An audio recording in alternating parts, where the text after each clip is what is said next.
coco mama, hello coco mama, yeah, hello coco mama, hello coco mama, yeah, hello coco mama, hello coco mama, yeah, hello coco mama.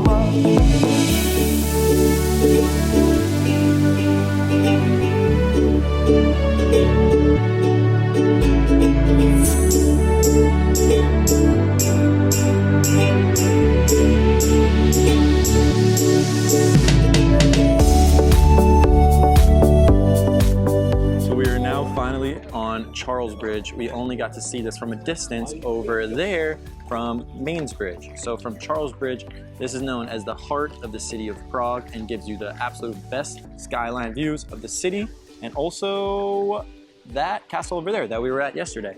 And it's just a beautiful view. It's a surreal feeling being here, being inside of all the postcards and the millions of souvenir shops that we see here on every single street. And I just want to talk a little bit more about the bridge. So this bridge has a lot of legends. They actually say a beheaded king roams here at night, searching for his lost head. If you touch the statue of Saint Nepomuk, it's supposed to bring years of good luck. Prague itself is often called the city of 100 spires because of its stunning Gothic and Baroque architecture.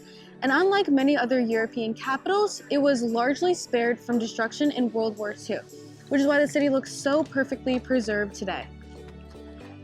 The statues lining the bridge might look old, but they are actually replicas which are placed in museums because people don't want them to get destroyed by weather.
The little green figure by the canal is a Vondik, which is a water goblin from Czech folklore.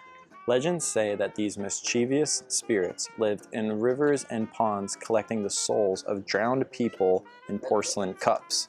The wooden water mill to my right near the Vondik statue is a part of the Grand Priory Mill, which is a historic water mill dating back to the Middle Ages. It was originally used to grind grain for the local monastery and is one of the last remaining mills in Prague.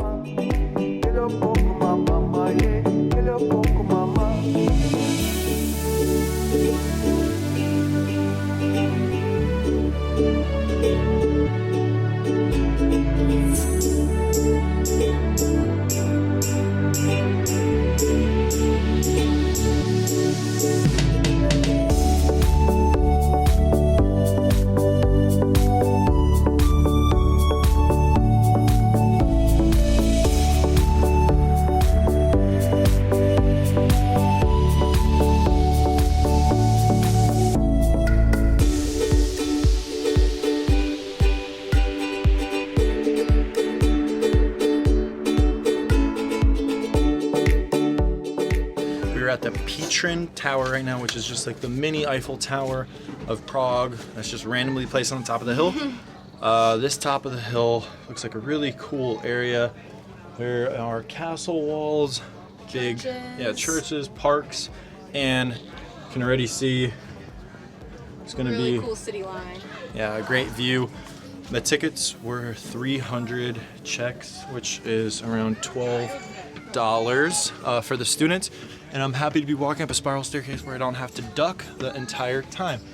So, here we go.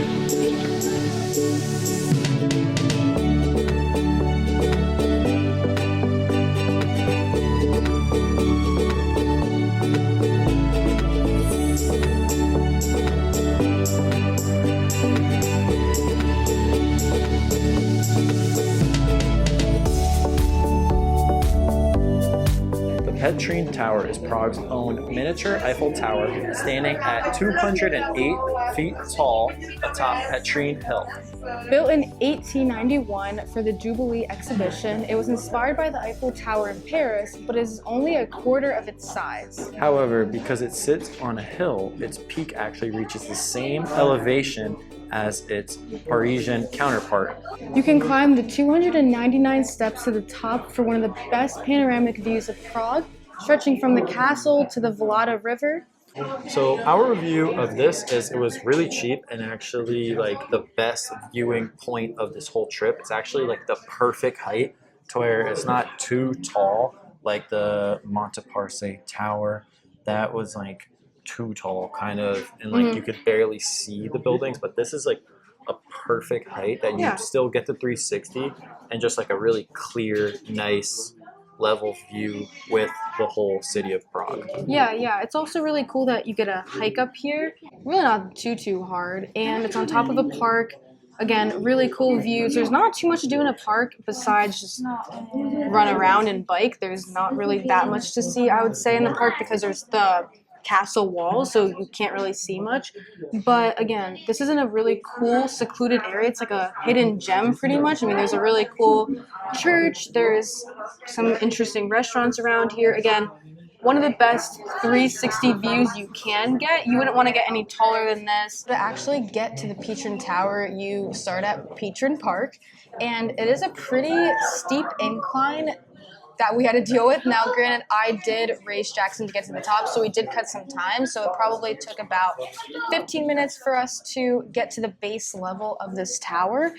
But normal person, if you're just walking up and you're taking breaks, because we probably should have taken some breaks because we were getting pretty out of breath, it would take maybe like 20 to 25 minutes pretty much to get to the base level here. And then you have to pay when you get inside, and I believe our tickets were $6 each because we paid $12 to get in here with our student discounts, and there's 299 steps, and you can pay extra if you want to get an elevator ride up to the top, but we just, we're going to have a really, really filling dinner tonight, so I'm just trying to get us to walk around a lot.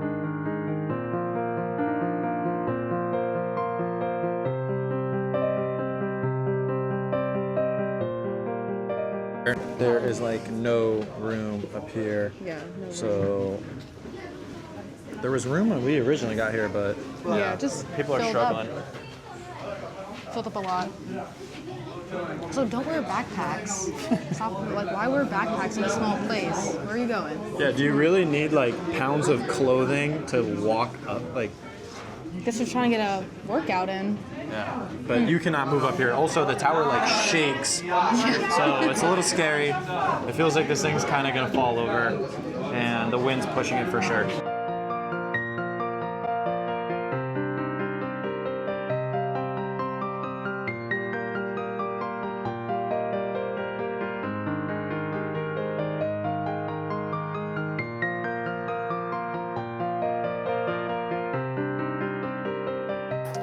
Petřín Hill rises to about 130 meters above the Vlada River, an emerald-clad height rich in history and legend. In the mid-14th century, King Charles IV ordered the construction of massive defensive walls along the slope to protect the Prague castle and lesser town from the west. These medieval fortifications, later nicknamed the Hunger Wall, were built between 1360 and 1362.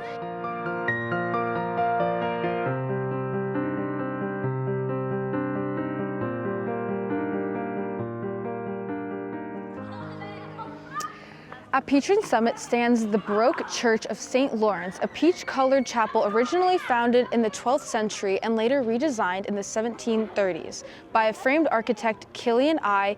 Dientzenhofer. According to legend, it was built on a site of an old pagan shrine, a story depicted by a painting on its ceiling.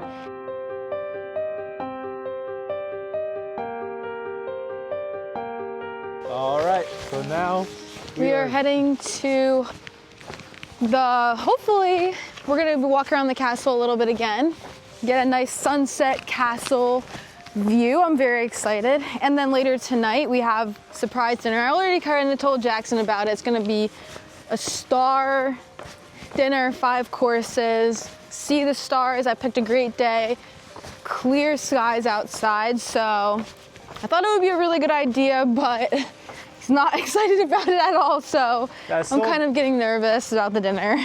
I still don't know if it's a surprise dinner or if it's a real dinner or if I'm it's about to live cry. music. I know he's not gonna like it.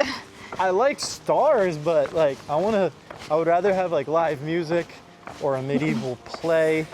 So maybe we could do that on the side. Yeah, we can probably find that after the dinner, maybe. But I am nervous.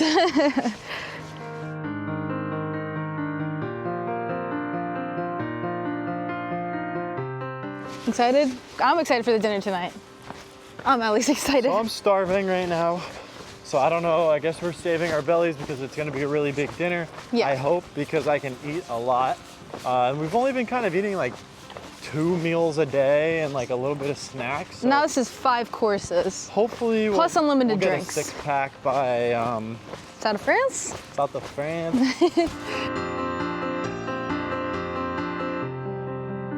I guess I could. You could probably.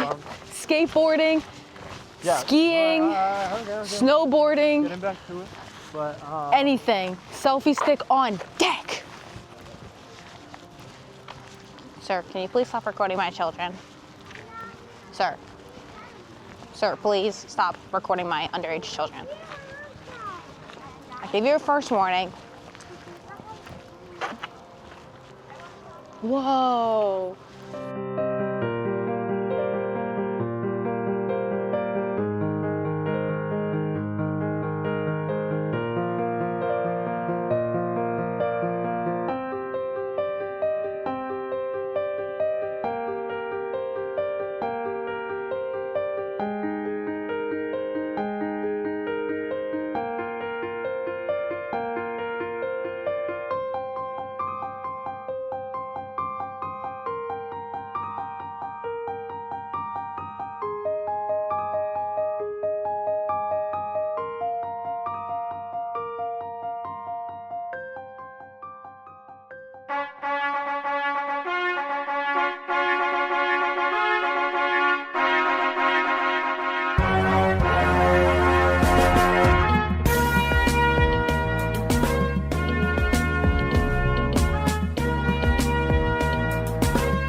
5-course dinner with unlimited drinks, and so far we're having an amazing time. We'll give a better review near the end of it when the show has finally stopped, but so far this is like the best thing that we've ever done probably in our entire lives.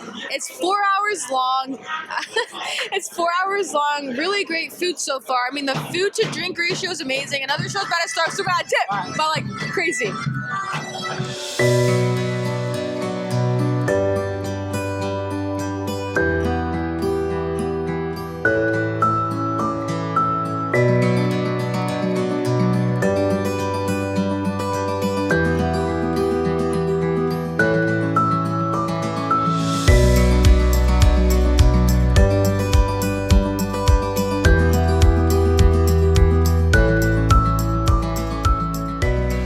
So we left that live show. I forget exactly what the restaurant was called. That was called the Medieval Tavern U Pavouka. And overall, I guess I would give it a 9.8. I was gonna say that. Okay. But top tier experience. It was probably the best experience of the whole trip. That was kind of, for me, a surprise from Sophia to me. I've been really wanting to go to something medieval, and that was just amazing. There were performers coming around. They still let you eat. It wasn't really in your face. Oh yeah, we also got this really nice picture. Magnet. Oh yeah, it's a magnet.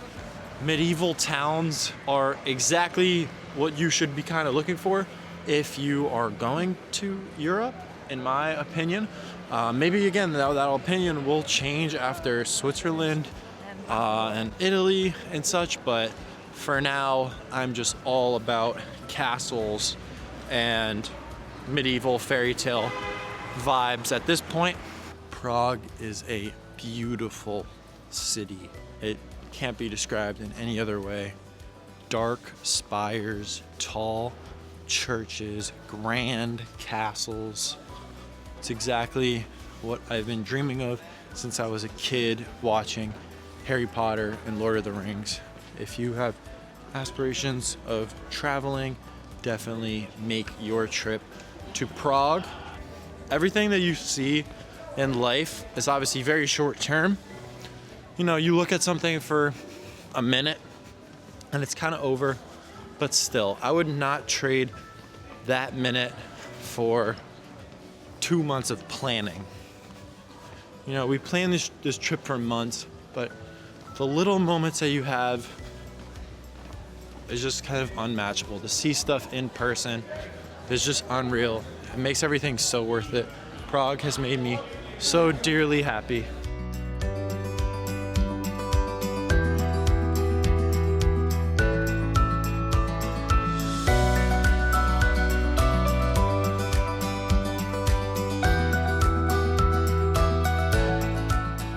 I'm in love with this building. I wish these 2 buildings in front of it weren't there. So all the spotlight could be on this building, this church, but it's mainly just the spires at the top that I'm so attracted to. Apparently you can't go up there because it's all just like rotten wood that you will fall through the floor if you go all the way up there. Quick note, anyone coming to Prague, you want the best picture of the castle, the Prague Castle, and the Charles Bridge. Realize that all the lights turn off at 12. You can't even see it in the background anymore. That's pretty frustrating. We just got to the bridge. It's 11:59, and then all of the lights turn off. So now you can't see anything. I did not know that, but just know at midnight, it all turns off. So no more cool pictures.